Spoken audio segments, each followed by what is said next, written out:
பிரதமர் மன்மோகன் சிங்கை கண்டித்து கருப்பு கொடியுடன் திருச்சி விமான நிலையத்தில் முற்றுகையிட முயன்ற வைகோ உள்ளிட்டோரை போலீசார் கைது செய்தனர்.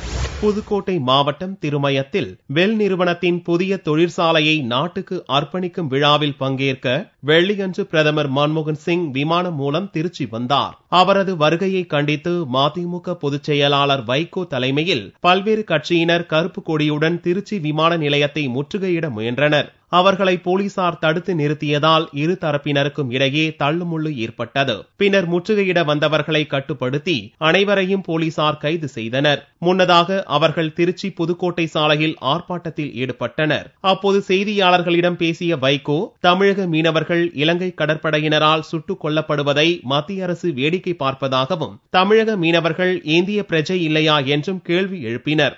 காமன்வெல்த் மாநாட்டை அங்கு நடத்திவிட்டால் 53 நாடுகள் அவன் தலைமை ஏற்பதாகிவிடும். ராஜபக்சே தான் பிறகு 2 வருஷம் தலைமை. நம் லட்சக்கணக்கான தமிழர்கள் படுகொலை செய்யப்பட்ட துயரம், இதுக்கு நீதி கிடைக்காமல் போய்விடும். பட்ட பாடெல்லாம் வீணாக போய்விடும். இந்த திட்டமிட்ட சதி செயலுக்கு மன்மோகன் அரசுதான் காரணம், சோனியா காந்தி இயக்குகிற அரசுதான் காரணம். இந்த துரோக செயலை அம்பலப்படுத்தவே மன்மோகன் சிங்குக்கு கருப்பு கொடி போராட்டம். வைகோ தலைமையில் நடந்த போராட்டத்தால் திருச்சி புதுக்கோட்டை நெடுஞ்சாலையில் பல மணி நேரம் போக்குவரத்து பாதிக்கப்பட்டது.